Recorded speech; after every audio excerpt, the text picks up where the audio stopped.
주님의 말씀입니다. 경청하십시오. 또 이르시되 우리가 하나님의 나라를 어떻게 비교하며 또 무슨 비유로 나타낼까? 겨자씨 한 알과 같으니 땅에 심길 때에는 땅 위에 모든 씨보다 작은 것이로되 심긴 후에는 자라서 모든 풀보다 커지며 큰 가지를 내나니 공중의 새들이 그 그늘에 깃들일 만큼 되느니라. 아멘.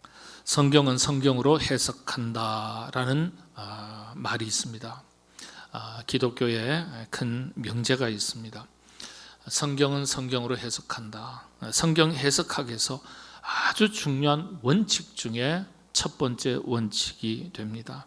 예를 들면 성경의 어느 한 부분을 읽다가 이해가 잘 안 돼요. 그러면은 우리가 컨텍스트, 보조 자료들이 있습니다.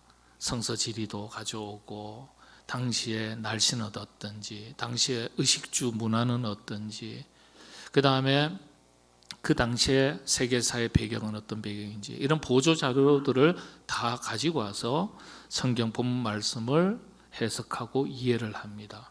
자, 그런데 그것도 중요하지만은 가장 중요한 것은 성경 아닌 다른 자료들을 살피는 것이 우선이 아니라 성경의 또 다른 한 부분을 살피면 이전에 성경 내용을 이해하지 못했던 그 내용을 이해할 수 있게 된다는 뜻입니다.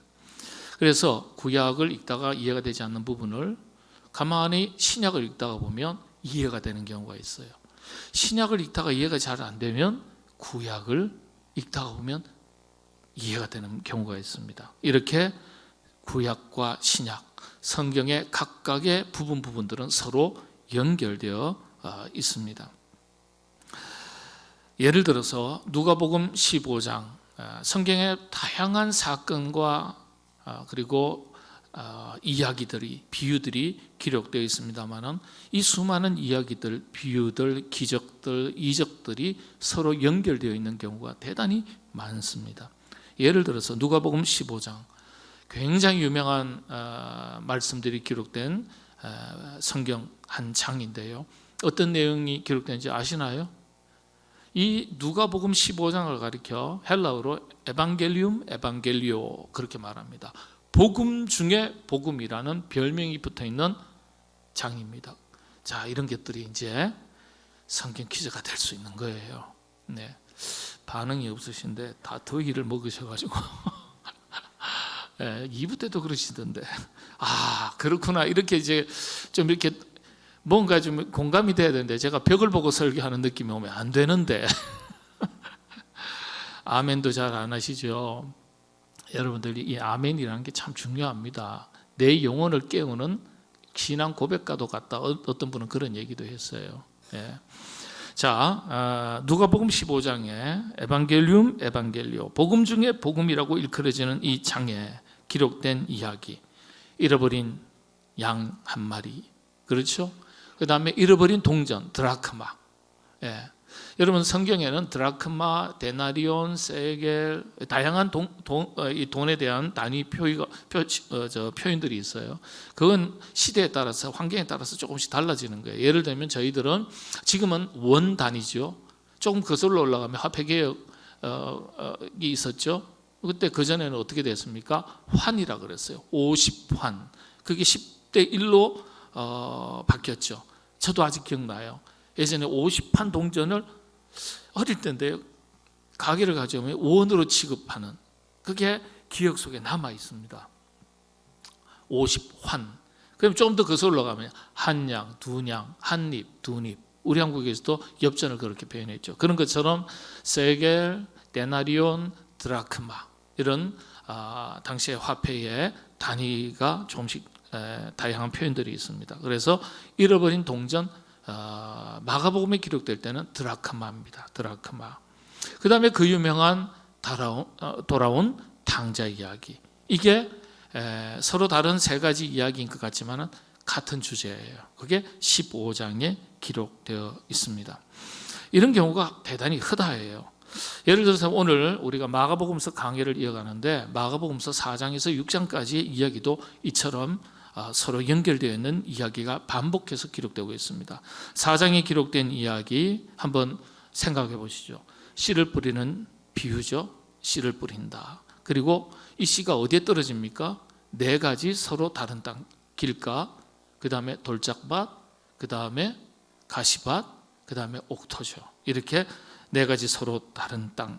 예수님께서 씨는 하나님의 말씀이라고 가르쳐 주셨는데, 성경 전체를 보면 항상 씨는 우리 믿음을 말하고 동시에 하나님 말씀을 의미합니다. 또 마가복음 4장에 보면 등경 위에 두는 등불 이야기, 그리고 겨자씨 비유, 오늘 이야기죠. 그 다음에 바다를 잠잠케 하셨던 이야기, 폭풍우를 말씀으로 잠잠케 하셨던 주님의 이야기, 이런 내용들이 마가복음서 4장에서 6장까지 기록되어 있는 이야기입니다. 주로 4장에 기록되어 있죠. 자, 그런데 5장으로 넘어가면 또 병 고쳐주시는 이야기가 계속해서 반복됩니다. 귀신 들린 사람을 고쳐주신 이야기, 지난번에 설교 때 다뤘습니다만 회당장 야이로의 딸을 살려주셨던 이야기, 그리고 역시 설명을 드렸습니다만 12의 혈류병을 앓던 여인을 고쳐주셨던 이야기, 이게 5장의 내용입니다. 자, 마가복음서 그 다음 장 6장으로 넘어가면 그 유명한 이야기가 6장에 기록되어 있습니다. 어떤 내용일까요? 무척 힘드신가 봐요. 저도요, 오늘 밤에 한 서너 번은 깼던 것 같아요. 너무 힘들어서 아침에, 그리고 나서는, 그리고 참 신기한 게 잠이 언제 쏟아지죠? 새벽에 쏟아져요. 막 서너 번 자다가 깨다 하면요, 새벽녘이 되면은 막 잠이 쏟아져요. 아침에 일어날 때 좀 힘들더라고요. 그러니까 여러분들 이렇게 계셔도 제가 다 이해합니다. 괜찮아요. 자, 6장으로 넘어가면 그 유명한 이야기 오병이어 이야기가, 사건이 기록되어 있습니다. 얼마나 유명했던 이야기든지 마태, 마가, 누가, 요한 사복음서에 공통적으로 반복해서 기록되어 있습니다. 자, 이렇게 씨 뿌리는 이야기, 등경 위의 등불 이야기, 겨자씨 이야기, 또 이어지는 6장에서 이어지는 오병 이야기, 서로 연결이 되어 있는 같은 맥락의 이야기입니다. 어떤 점에서 그럴까요? 한번 공통점이 있는데 살펴보겠습니다. 첫 번째는요, 지극히 작은 것이라는 거예요. 지극히 작은 것들에 대한 이야기예요. 씨를 뿌린다. 결과는 30배, 60배, 100배 열매를 맺게 되는데, 옥토에 떨어지면 그런 열매를 맺는데, 씨앗 하나가 그런 열매를 맺는다는 뜻이에요. 씨앗 하나가. 근데 떨어지는 첫 번째 씨앗은 그렇게 작고 보잘것없는 것이라는 거예요. 예. 겨자씨도 마찬가지죠. 등불도 마찬가지죠. 오병이어가 남자 장정의 수만 5천 명이라고 그랬어요. 학자들의 의견에 따르면 여성들과 그리고 딸아이들, 그리고 미성년자들 이렇게 포함하면 대략적으로 15,000명 내외라고 이야기합니다. 오병이어 가지고 5,000명 먹인 거 아니에요. 15,000명을 먹였다고 생각하시면 되는 거예요. 우리 자꾸 한국에서는 5,000명을 먹이고 12광주리를 남겼다 이렇게만 암송하는데 그렇지 않아요. 예. 자, 이 비유들이 가지는 공통점이 있는데 방금 말씀드린 대로 지극히 작은 것들을 하나님께서 사용하셨다는 거예요. 예. 오늘 본문에 있는 겨자씨, 믿음과, 우리 자신의 믿음과 천국 이야기, 하나님의 나라를 이야기하실 때 자주 사용하셨던 성세 식물입니다. 신약 성경에는 5번 등장합니다. 근데 여러분도 겨자씨 보셨어요? 예수님 믿는 사람들이요, 저는 그렇게 생각합니다. 우리가 살아가면서 우리가 쉼을 얻고 또 즐거운 시간을 가지기 위해서 많은 여행지를 다니는데 국내로 다니지 않습니까? 참 좋은 시절을 맞이해서 우리가 그런 휴가를 보내기도 하고 방문도 하는데요, 우리가 예수님을 믿으면서 일평생 성경의 현장과 복음의 역사의 현장, 상상의 세계가 아니고 현실의 세계거든요. 하나님은 살아계신 하나님이시요, 예수님은 살아계셔서 역사하셨던 예수님이시요, 우리 이 땅에 오셔서 우리와 함께 하셨던 예수님이신데, 그 예수님이 활동하셨던 현장의 무대를 방문한다는 것은요, 우리에게 얼마나 큰 감동이 되고 도전이 되는지 몰라요. 여러분들 그런 마음이 사모하는 게 있어야 돼요. 예. 예수님께서 사셨던 곳, 예수님께서 오르셨던 골고다 언덕, 야, 예수님께서 세례 받으셨던 곳, 야, 그게 성경의 막연한 상상의 장소인 줄 알았는데 역사의 현장이구나. 예. 여러분들 그런 기대감과 어떤 마음이 좀 있어야 돼요. 자, 그런데 다시 말씀으로 돌아가면 이 겨자씨, 그걸 제가 가지고 있습니다. 저는 제 방에 이 겨자씨가 실제 씨앗이 있습니다. 정말 작아요. 아주 작아요. 아주 가볍고 민들레 홀씨처럼 후 불면 쑥 날아갈 정도로 흩뿌려지는 그 정도의 아주 가벼운 작은 씨앗입니다. 갈릴리 지방에서 아주 흔하게 자생하는, 우리식으로 말하면 그냥 민들레가 곳곳에서 자라듯이 그런 자생하는 식물인데요. 그 씨앗이 눈에 보이지 않을 만큼 작아서 당시의 사람들이요, 보잘것없고 볼품도 없고 별것도 아니고 중요하지 않은 것들을 비유해서 말할 때 겨자씨 같다 이렇게 표현합니다. 겨자씨네 겨자씨. 예를 들어서 어떤 일을 그 겨자씨밖에 안 되는 일이야. 겨자씨 정도야. 이러면 전부 다 어떤 물건, 어떤 사람에 대해서도 어떤 이 일들에 대해서도 경중을 말할 때 별것도 아니다, 아무것도 아니다라는 의미로 그렇게 그런 것들을 지칭할 때 겨자씨 같다 이렇게 표현을 합니다. 겨자식물은 상대적으로 다른 나무와 비교했을 때 그 씨앗이 아주 작은데, 너무나 작은데 겨자씨가 1mm 정도입니다. 1에서 조금 큰 거는 2mm 정도. 그런데 놀라지 마십시오. 이게 땅에 떨어져서 자라면요 1년에 얼마만큼 자랄까요? 제 키가 2m 안 되거든요. 여러분이나 저나 2m 안 되기는 매한가지인데요. 그렇다고 키가 작다고 너무 크다고 이렇게 신경 쓰실 필요 없습니다. 2m 다 안 되기는 똑같고요. 조금 더 크신 분은 3m 안 되기는 매한가지니까. 근데 세상에 이 겨자씨가요, 눈에 보일 듯 말 듯 한 1mm 정도밖에 안 되는 씨앗이 떨어져서요 1년에 4m에서 5m 자랍니다. 이야, 1m에서 4m. 겨자씨가 민들레 씨앗처럼 그냥 주변에 가벼워서 후 불면 확 떨어지거든요. 그런데 1m에서 4m씩 자라니까, 4m에서 5m씩 자라니까요, 이게 1년 뒤에 가보면 어떻게 되는 거예요? 마치 숲속에 들어가는 것 같다 이렇게 기록에 남아 있습니다. 숲속이다, 숲속. 그 지역을 가면 온통 겨자밭이 된다는 거예요. 그만큼 생명력이 왕성하고 비록 작지만은 전파력이 강한 거예요. 흥미로운 한 가지 사실요, 우리 한국에서 어떻게 이게 이렇게 설명이 됐는지 정확하게는 알 수는 없습니다만은 우리는 겨자씨가 나무 씨앗인 줄 알아요. 겨자 나무인 줄 알아요. 그렇지 않습니다. 풀입니다. 1년생 풀입니다. 아셨어요? 아셨으면 할 수 없고, 모르셨으면 기억하십시오.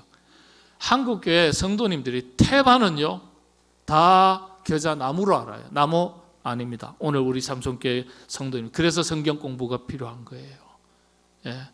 풀입니다. 풀. 그런데 생각해 보십시오. 나무 같지 않은 줄기가 자란들 풀이 얼마나 높이 자라겠어요. 그런데 1년에 4m, 5m, 1년생입니다. 어마어마하게 자라는 거예요. 집단으로, 군집으로 자란다는 거예요. 그 속에 들어가면 숲과 같대요. 그러다 보니까 새가 마치 나무 가지에 깃들이는 것처럼 그 풀잎에 와서 깃들인다는 거예요. 나무처럼이에요. 나무가 아니에요. 나무와 같이 겨자 식물의 줄기에 와서 깃들인다, 그런 뜻입니다. 그래서 마태복음에 보면은 나무가 된다는 표현을 기록했어요. 나무처럼이에요. 그러다 보니까 이 오해가 생겼죠. 그런데 오늘 마가복음서 본문에서는 예수님께서 분명하게 나무란 표현을 쓰시지 않고 32절입니다. 심긴 후에는 자라서 모든 풀보다 커지며 정확하게 풀이라고 사용하신 거예요. 예. 여러분들이 그렇게 아시면 됩니다. 자, 그런데 이 겨자씨가 상징하는, 의미하는 게 무엇입니까? 지극히 작아도 그 속에는 생명이 있고요, 이 생명이 가진 폭발적인 힘을 말합니다. 이게 뭐라고요? 씨는 우리의 믿음과 하나님의 말씀을 씨앗에 비유했습니다. 항상 복음서에 보면은. 네. 영적으로 눈에 보이지 않지만은, 비록 작지만은 말씀의 씨앗이 우리 심령 가운데 떨어졌을 때 이 믿음이 자라가기 시작하면, 자라간 이 믿음을 통해서 얼마나 놀라운 복음의 역사가 나타나는지 모른다는 거예요. 예. 그래서 말씀 하나 잡으면, 말씀 붙들면 말씀의 능력이 말씀을 붙든 그 사람에게 나타난다는 거예요.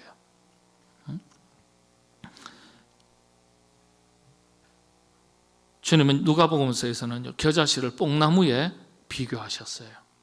누가복음서에서는 또 겨자씨 이야기가 뽕나무 이야기하고 연결되어 있어요. 그 누가복음서 17장 6절에 보면은 주께서 이르시되 너희에게 겨자씨 한 알만한 믿음이 있었더라면 이 뽕나무들어 뿌리가 뽑혀 바다에 심겨라 하였을 것이요 그것이 너희에게 순종하였으리라. 뽕나무예요.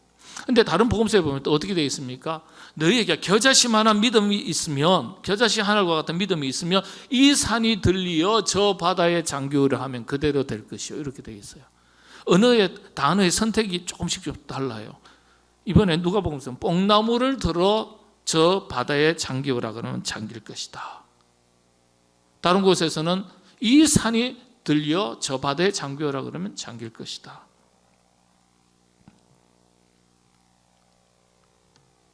근데 여기에서 또 한 가지 잘못 알고 있는 사실 하나 알려드립니다. 여러분, 뽕나무, 겨자와는 비교할 수 없이 큰 나무예요.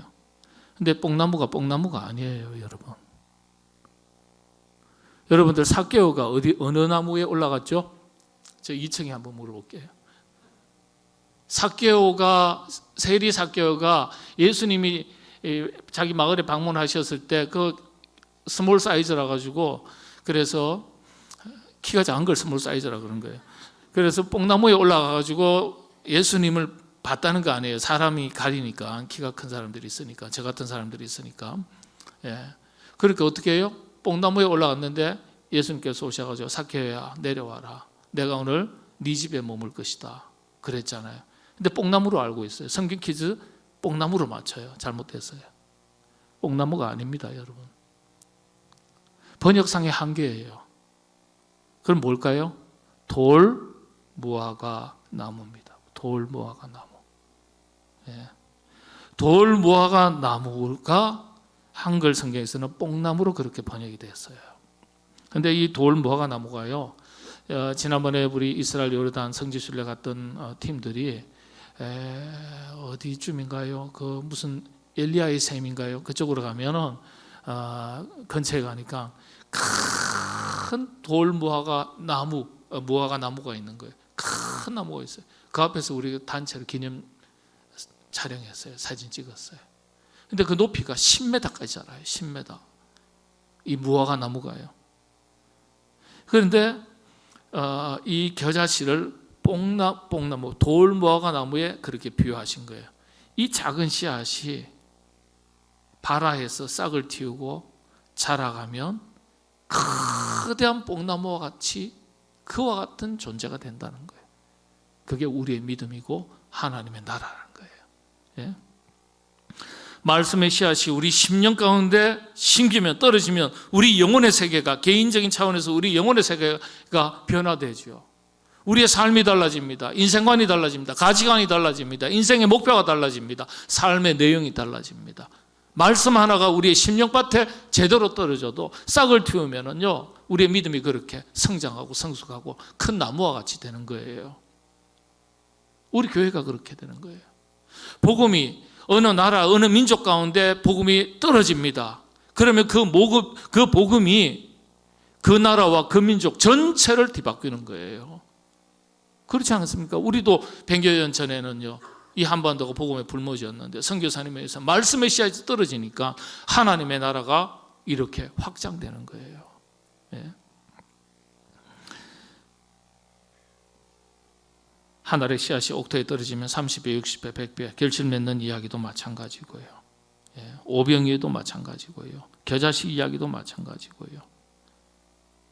등불 이야기도 마찬가지 아닙니까? 당시에 사용하던 등불은 우리나라의 옛날 호롱불에 비교됩니다. 아주 작은 촛불에 비교할 수 있겠죠. 비록 작은 등불이지만은 거대한 어둠을 밝히는 힘을 가지고 있다는 거예요. 성경은 주님을 가리켜 세상의 빛이라고 가르쳐 줍니다. 아울러 우리 역시 세상의 빛이 되라고 가르쳐 주셨습니다. 빛이 가지는 힘을 말하는 거예요. 빛이 가지는 힘. 우리가 그런 빛이 되라는 거예요. 빛의 자녀가 되라는 거예요. 이 비유들의 공통점이 작은 것을 가지고 설명하셨다. 작은 것들이다. 그런데 공통점이 뭡니까? 놀라운 결과를 보여준다는 거예요. 놀라운 결과. 예. 이 속에서 우리는 영적인 교훈들을 찾을 수 있습니다. 예. 한번 간단하게 살펴보겠습니다. 겨자씨 비유, 작은 것들. 여러분들 작은 것을 가지고 비유하셨는데 왜 하나님께서는 작은 것을 가지고 그렇게 비유를 하셨을까요? 우리 사람들의 속성이 어떤 겁니까? 사람들은 작고 보잘것없는 것이다. 별 볼 일 없는 것이다. 그렇게 여겨지는 것에 대해서 크게 기대하지 않아요. 무슨 큰 결과를 얻을 수 있겠느냐 그렇게 생각합니다. 그런데 성경은 사람들의 그런 생각과 편견을 뛰어넘어서 하나님께서 개입하시면 말씀으로 개입하시고, 그렇죠? 우리의 믿음이 자라가는 믿음이 될 때 놀라운 역사가 나타날 수 있음을 가르쳐 주시는 거예요. 우리의 믿음의 역사를 말하고 복음의 역사를 말하는 거예요. 문제는 하나님께서 어떻게 개입하시느냐에 달려 있습니다. 겨자씨 이야기가 아주 중요한 얘기인데, 우리의 믿음이 이렇게 발화하고 싹을 틔우고 자라가고 꽃을 피우고, 이 겨자식물은요 꽃이 노란 색깔이에요. 예뻐요. 오늘 사진을 제가 준비하지 못했는데, 그런 믿음이 되는 거야. 교회가 점점 확장이 되고 영적으로 부흥하면 또 하나님의 놀라운 위대한 역사를 이룰 수 있겠구나. 미래에 대한 소망과 기대감을 보여주시는 말씀 맞기는 하지만 그게 첫 번째가 아닙니다. 왜 예수님께서 씨 뿌리는 이야기를 하셨고 보십시오. 4가지 종류의 밭 이야기, 길가, 돌밭, 가시밭, 옥토. 여러분들 주인이 씨를 뿌렸는데 4분의 3을 다 잃어버렸어요. 얼마나 큰 손해입니까? 등불 작은 거예요. 오병이어 별것도 아니에요. 5천 명 앞에서는. 겨자씨도 마찬가지인데, 그러면 겨자씨를 통해 가지고 하나님께서 개입하시면 위대한 역사를 이루신다는 그것을 보여주시기 위해서 하신 말씀이기는 하지만 그게 우선은 아닙니다. 왜 이렇게 말씀하셨을까요? 우리의 믿음 없음을 지적하시는 말씀이에요. 너희가 겨자씨만한 믿음만 있어도 이 뽕나무가 들려서 저 바다에 잠겨오라 그러면 그대로 될 것이요, 이 산이 들려 저 바다에 잠겨오라 하더라도 그대로 될 것이다. 우리에게 겨자씨만한 믿음이 안 된다는 걸 말하는 거예요. 오병이에도 이 메시지가 녹아나 있고요, 등불에도 너희가 세상에 등불이 못 된다는 뜻이에요. 우리의 마음밭이 옥토가 못 되고 있다는 뜻이에요.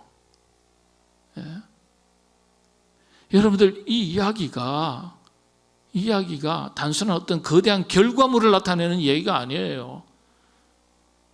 말씀드렸잖아요. 씨 뿌리는 이야기는 예수님께서 정말 제자들을 보시면서 안타까운 마음으로, 주인의 입장에서는 씨를 뿌렸는데 4분의 3을 잃어버렸고 4분의 1만 걷어들인 거예요. 쏙 터지죠. 농부가 농사를 짓는다고 치면은 속 터지는 마음으로 너희들이 옥토가 되어야 되는데 어떤 놈, 죄송합니다. 어떤 놈이라 그러는 거예요. 어떤 사람은 길가 같고 어떤 사람은 돌박 같고 어떤 사람은 가시박 같고 아이고 속 터져라. 너희는 제발 옥토가 되라. 안타까운 마음으로 그 이야기 하신 거예요. 그럼 겨자씨도 똑같은 거예요. 주님께서 사도 바울을 통해서 하신 말씀 뭡니까? 마지막 때 내가 믿음이 있는 자를 보겠느냐. 우리가 다 믿음이 있다고 얘기하지만, 신앙생활 잘한다고 얘기하지만 하나님께서 보실 때는 발아하지 못하고 싹이 트지 못한 겨자씨 같고, 겨자씨만한 믿음도 안 된다는 거예요. 너희가 겨자씨만한 믿음 갖고 있기만 해봐. 다 돼. 근데 그런 믿음 수준이 안 된다는 뜻이 메시지가 담겨져 있는 비유 이야기가 겨자씨 비유 이야기입니다. 여러분들, 여러분의 씨앗을 비유한다면 여러분은 어떤 씨앗입니까? 겨자씨만 하십니까? 복숭아씨만 하십니까? 수박씨만 하십니까? 어떤 씨앗이 되십니까? 그만한 믿음의 씨앗이 되십니까? 겨자씨 말씀을 하실 때는 우리의 믿음이 자라가고 영적 성장과 성숙을 이루어가며 영적인 부흥을 이루어가라는 말씀입니다. 그러면 비록 작아도 큰 나무가 되는 것처럼, 비록 작아도 연약해도 부족해도 배우지 못해도 가지지 못해도 큰 능력과 재주가 없어도 하나님께서 쓰시려면 얼마든지 크게 쓰임받을 수 있다. 이 메시지예요. 저와 여러분, 우리는 작은 씨앗과도 존재입니다. 씨앗과도 같은 존재예요. 작다고 없다고 부족하다고 안 된다고 시간 없다고 재주 없다고 능력 없다고 말씀하지 마시기 바랍니다. 하나님 손에 붙들리면 작아도 부족해도 얼마든지 크게 쓰임받을 수 있습니다. 복음의 능력을 신뢰하십시오. 이 교훈에 담긴 겨자씨 비유 이야기에 담긴 영적인 교훈입니다. 복음의 능력을 신뢰하십시오. 씨앗이 자라서 나무가 되고 숲이 되고 30배, 60배, 100배 열매를 맺고 오병이어가 5,000명을 먹이고도 남은 것 같이 다 복음의 능력, 하나님 나라의 놀라운 영적인 부흥과 확장을 의미합니다. 네. 동시에 이야기합니다. 말씀을 붙들고 살아가는 자들에게 이런 놀라운 부흥의 역사, 능력의 역사가 나타나게 될 줄로 믿으라고 우리에게 일러주시는 겁니다. 네. 우리 교회가 하나의 씨앗이 됩니다. 우리 자신이 하나의 씨앗이 됩니다. 발아하지 못하고 싹을 틔우지 못하고 꽃을 피우지 못하고 열매 맺지 못하는 씨앗이 아니라 하나님의 말씀의 씨앗이 우리 안에 심겨지면 이 말씀이 우리 영혼의 세계를 변화시켜서 우리 자신이 또 하나의 또 다른 씨앗이 되어서 놀라운 부흥의 역사를 이루어가는 일에 귀한 일꾼으로 사용해 주시고 우리 교회도 그와 같은 교회로 사용해 주실 줄로 믿습니다. 그런 은혜가 우리 교회와 여러분 모두에게 넘치시게 되기를 바랍니다. 기도하겠습니다. 하나님, 저희들은 겨자씨와 같이 지극히 작고 보잘것없고 연약한 존재들입니다. 내버려 두시면 그냥 머물러 있을 존재들입니다. 있어도 그만 없어도 될 존재입니다. 아무짝에도 어쩌면 쓸모없는 존재입니다. 그러나 주님, 겨자씨와 같은 우리들에게 하나님의 능력이 되는 말씀의 씨앗이 심겨지면 겨자씨가 발아하고 싹을 틔우고 자라고 꽃을 피우고 많은 열매를 맺듯이 저희들도 그와 같은 큰 나무, 큰 숲이 되는 믿음의 삶을 살게 될 줄로 믿습니다. 그와 같은 은혜를 주의 권속들에게 더하여 주옵소서. 우리 교회가 큰 나무 되고 큰 숲 되는 교회로 든든하게 설 수 있도록 은혜 내려 주시옵소서. 그리하여 세상에 빛이 되게 하여 주옵시고 수많은 갈 곳 잃은 영혼들이, 방황하는 영혼들이 주님의 몸된 전으로 나와 깃들이고 생명수를 마시며 영생에 이르는 방주된 사명을 잘 감당하는 우리 교회, 그 역할을 감당하는 모든 주의 권속들 되게 하여 주시옵소서. 예수님의 이름으로 기도하옵나이다. 아멘.